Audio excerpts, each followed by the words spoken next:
ఈ పునరుద్ధాన శుభములతో దేవుడు మనల్ని నింపును కాక. మనందరం కూడా can you please turn your Bibles, let us meditate Psalm chapter 16.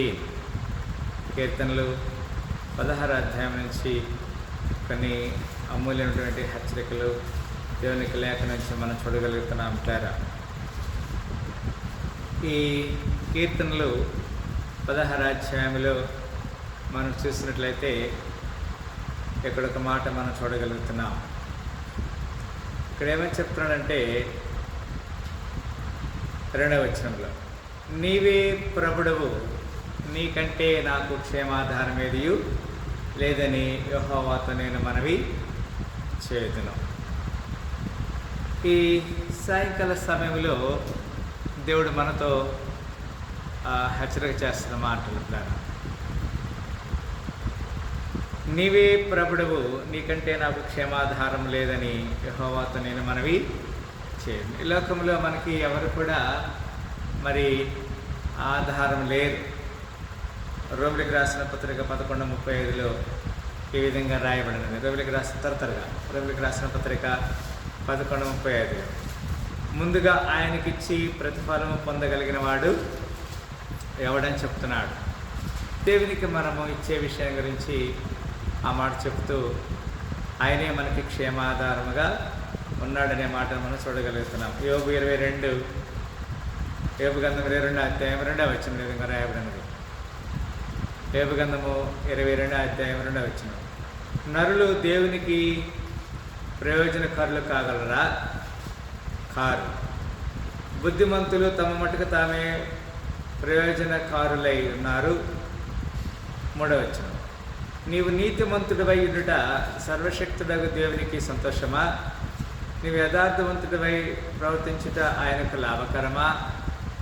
ఇక్కడ ఈ విషయాల్ని దేవుడు మనకి హెచ్చరిక చేస్తున్నాడు. ప్రేరణ మన జీవితంలో దేవునికి మనము ఏ విధంగా మనము ఆయన చిత్తానికి లోబడాలి అనేది ఇక్కడ దేవుని యొక్క లేఖనము మనకి హెచ్చరిక చేస్తూ ఉన్నది కదా.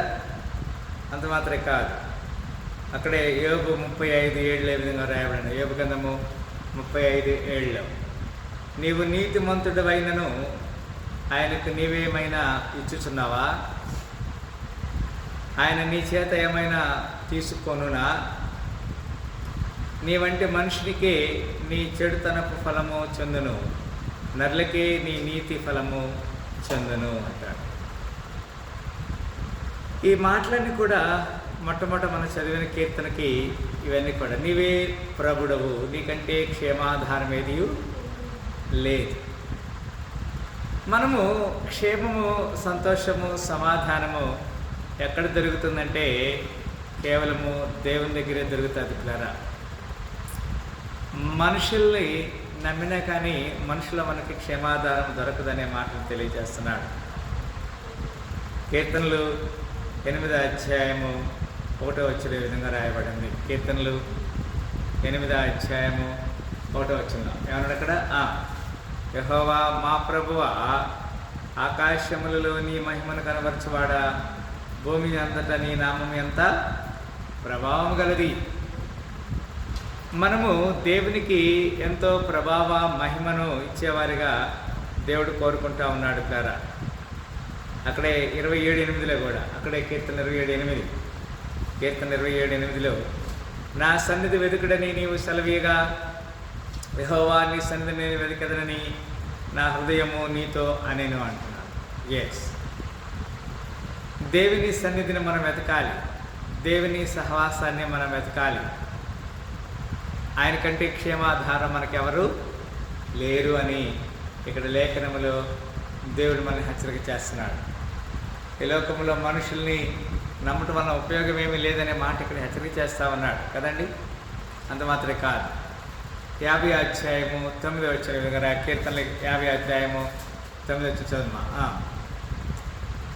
9వ వచనం, నీ ఇంట నుండి కోడినైనను నీ మందలో నుండి పొట్టేళ్ళనైనను నేను తీసుకొనను. అడవి మృగములనియు 1000 కొండల మీది పశువులని నావే కదా. God never expecting anything from us, because all animals is belongs to him. వేయి కొండల మీది మృగములని ఆయనవే కదా అంటున్నాడు. లేదా ఇది దేవుని యొక్క ఏర్పాటుని హెచ్చరిక చేస్తుంది. మనము ఆయనకి ఇచ్చే విషయంలో మనం ఏమి ఇవ్వలేకపోతున్నాము, ఏమి ఇవ్వలేని కారణం చేత, లేకపోతే ఏమి ఇచ్చినా అది లెక్కకి పెద్ద ఏమి కాదు కదా. ఆయన మన నుంచి ఏం అడగట్లేదు. నీ ఇంటి నుండి నేను కోడినను, నీ మందుల నుండి పొట్టడను నేను తీసుకొనను అంటాడు. ఇది కొన్నిసార్లు మనల్ని మనము పరీక్ష చేసుకోవడానికి. God never expecting anything from us but our heart. 89:26 కీర్తనలు 89:26 ఈ విధంగా రాయబడిన చెప్పారు. 89:26 నీవు నా తండ్రివి, నా దేవుడవు. ఇక్కడ గమనించాలి, నీవు నా తండ్రివి, నా దేవుడవు, నా రక్షణ దుర్గమని అతడు నాకు. ఇప్పుడు మనం దేనికి మొరపెట్టాలి? దేవుని తండ్రిగాను, దేవుడిగాను, రక్షణ దుర్గముగాను దేవునికి మనం మొరపెట్టాలి కదా. అది ఆయన కోరుకుంటున్నాడు, అది ఆయన ఎక్స్పెక్ట్ చేస్తున్నాడు, అది ఆయన అడుగుతూ ఉన్నాడు. అక్కడ యెషయా 26:13 యెషయా 26:13 ఈ విధంగా రాయబడినది. యెహోవా మా దేవా, నీవు గాక వేరు ప్రభువులు బొమ్ము నిలిరి, ఇప్పుడు నిన్ను బట్టియే నీ నామమును. కొంతమంది కొన్నిసార్లు మనము వేరు ప్రభువులు అంటే మన హృదయం మీదకి వేరే వారిని ప్రభువులుగా, లేకపోతే వేరే వారిని మనము కొలిసిన సందర్భాలు ఉన్నాయి.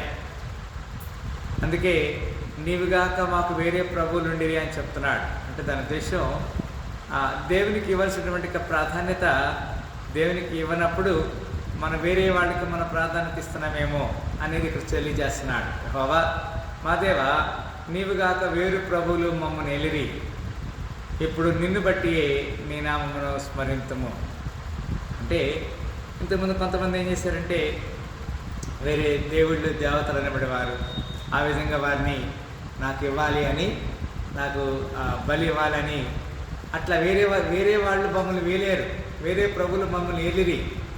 ఇప్పుడు నిన్ను బట్టి నీ నామాన్ని స్మరిస్తున్నాం. ఇప్పుడు మేమేం చేస్తున్నాం? మీ నామాన్ని కొనియాడుతున్నాం, మీ నామాన్ని కీర్తిస్తున్నామని చెప్తున్నాడు. అక్కడే 44:5 44:5 యెషయా 44:5 ఒకడు నేను యెహోవా వాడనను, మరి ఒకడు యాకోబు పేరు చెప్పుకొనును.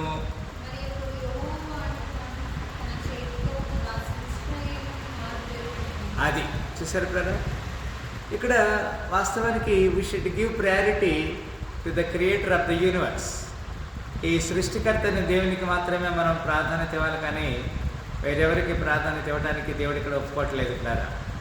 అందుకే అంటున్నాడు, ఒకడు నేను యెహోవా వాడనను, మరి ఒకడు యాకోబు పేరు చెప్పుకొనను, మరి ఒకడు యెహోవా వాడనని తన చేతితో వ్రాసి ఇశ్రాయేలును పేరు పెట్టుకొనుడు అంటున్నాడు.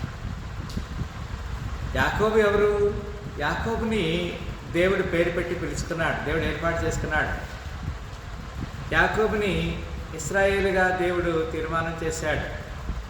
ఇప్పుడు ప్రజలు ఏం చేస్తున్నారు? They are dividing. That is called groupism కదండి. కొంతమంది మాకు ఆ చర్చీలైతే ఈ చర్చీలైతే మాకు అది బాగుంది ఇది బాగుందని ప్రజలు చెప్తా ఉన్నారు. But ultimately we must believe in God who created us. నీవు తప్ప మాకు క్షేమాధారం లేదు, నీవే మాకు ప్రభుడవు అని చెప్పుకోవాలంటున్నాడు ఇక్కడ కదండి. అంత మాత్రం కాదు, ఇంకొక 2 మాటలు చెప్పిన ముగిస్తాను. చూడండి, లూకా 17:10 విధంగా రాయబడింది. లూకా 17:10 అటువలే మీరును ఆజ్ఞాపించబడినవన్నీ చేసిన తర్వాత మేము నిష్ప్రయోజకులమైన దాసులము చేసి ఉన్నామని చెప్పుడని. కొన్నిసార్లు మనము దేవుడు చెప్పినటువంటి ఆజ్ఞలను పాటించాలి, దేవునికి లోబడాలి అని చెప్తున్నప్పుడు మేము దేవుడు మాకు ఆజ్ఞాపించినవన్నీ మేము చేసాము, చేసిన తర్వాత కూడా మాకు నిష్ప్రయోజనంగా ఉందని చెప్తున్నామేమో, అట్లా అంటానికి వీలు లేదని చెప్తున్నాడు. అక్కడ యోహాను 20:28, యోహాను సువార్త 20:28 కదా. అక్కడ ఏమంటాడు? అందుకు తోమా ఆయనతో, నా ప్రభువా నా దేవా అని. అంతకుముందు ఆయన అన్నాడు, యేసుప్రభు తిరిగి లేచాడంటే ఆయన నమ్మలా 8 రోజుల దాకా. ఆయన చేతిలో గాయముల్లో వ్రేలు పెట్టి చూశాడు, పక్కలో చేయి పెట్టి చూశాడు అని చెప్పాడు. ఆయన చూసిన తర్వాత అప్పుడు అంటున్నాడు, నా ప్రభువా నా దేవా. కొన్నిసార్లు మనం కూడా మరి చూసి నమ్మిన వారి కంటే చూడక నమ్మిన వారు ధన్యులనే మాట ఇక్కడ మనకి హెచ్చరిక చేస్తామని అడుగుతారా. మనం చాలా జాగ్రత్తగా దేవునికి లోబడే క్రమాన్ని ఇక్కడ మనం తెలియజేస్తున్నాడు కదా. Can you please go Psalm 31:14, కీర్తనలు 31:14 ఈ విధంగా వ్రాయబడింది. కీర్తనలు 31:14, యెహోవా నీ యందు నమ్మిక ఉంచి ఉన్నాను. అది we should trust in him, not half or 30% or 40%, but we must completely trust in him. But I trusted in the Lord, I said thou art my God.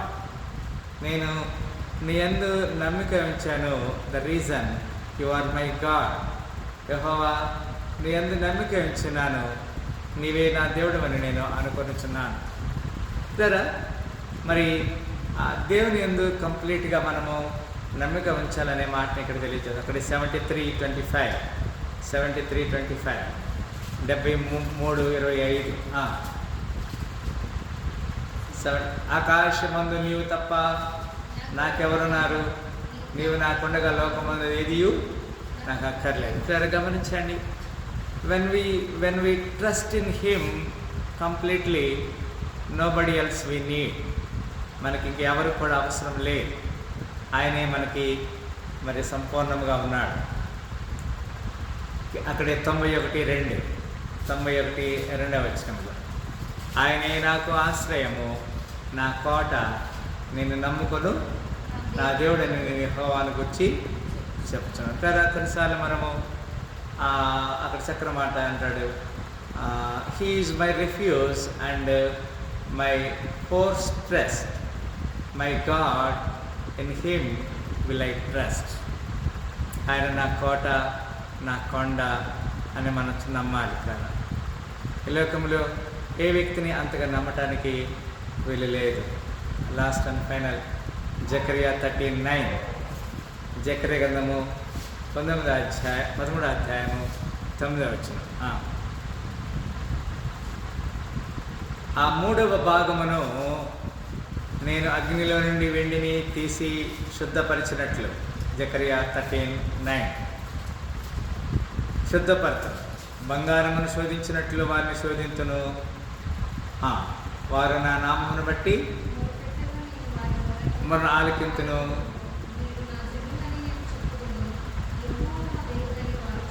Right, ఇక్కడ ఈ విషయాన్ని కూడా గమనించాలి. ఆయన మనల్ని శోధిస్తాడని చెప్తున్నాడు కదండి. నేను ఆ 3వ భాగంలో నేను అగ్నిలో నుండి వెండిని తీసి శుద్ధిపరిచినట్లు శుద్ధపరతను, బంగారంను శోధించినట్లు వారిని శోధించును, వారు నా నామమును బట్టి మొరపెట్టగా నేను వారి మొరకును ఆలకింతును, వీరు నా జనులని నేను చెప్పుదును, యెహోవా మా దేవుడిని చెప్పుదురు. ఎస్, తిరిగి మనము మొట్టమొదటి వచనానికి వస్తున్నాం. మొట్టమొదటి వచనం ఎక్కడ ఉందంటే 16:2, కీర్తనల గ్రంథము 16వ అధ్యాయము 2. ఇవన్నీ కూడా మనము దానికి అది మెయిన్ వాక్యం అయితే అవి సబ్ వాక్యాలు కలిగితే టైటిల్స్గా మనం చూస్తున్నాం. నీవే ప్రభుడవు, నీకంటే నాకు క్షేమాధారం ఏది లేదని యెహోవాతో నేను. Yes, we should trust in him such an extent. He is our refuge and he is our fortress, everything he is. ఆయన మనకి అన్ని విషయాల్లో నెమ్మదిగా, నీవే ప్రభుడవు, నీకంటే నాకు క్షేమాధారం ఏది లేదు. ఇట్లారా మరి కొన్నిసార్లు మనము రాజులు నమ్మి, మనుషులు నమ్మి, మరి కొన్నిసార్లు మనం మోసపోతూ ఉంటాం. కానీ మరి దేవుని నమ్మటం వలన దేవుడిచ్చినటువంటి ఆదరణ మనము కోల్పోకుండా ఆయన కొరకు సాక్షిగా ఉండాలని ప్రభు పట్టణని కోరుకుంటూ ఈ మాటలు ముగిస్తున్నాను. దేవుని పరిశుద్ధాకాన్ని దీవించి ఆశీర్వదించనుగాక. ప్రార్థన చేస్తాం. స్తోత్రములు ప్రేమగల తండ్రి, ఈ సాయంకాల ఆరాధనలో మీరే మాతో పడుకునే విషయాలు, చక్కని లేఖన భాగాలను మీరు మాకు బోధించారు. వందనాలు తెలియజేస్తున్నాం. మీ సాక్షిగా మీ రాజ్యవ్యాప్తిలో మమ్మల్ని దర్శించి దీవించి మమ్మల్ని తగ్గించుకొని మీ నామని ఇచ్చిస్తాం. యేసుక్రీస్తు పరిశుద్ధ నామని ప్రార్థన పెట్టుకుంటున్నాము తండ్రి. ఒకసారి ఈ సాయంకాల పునరుద్ధాన శుభములతో దేవుడు మనందరినీ దీవించి ఆశ్రయించనుగాక. ఆమేన్.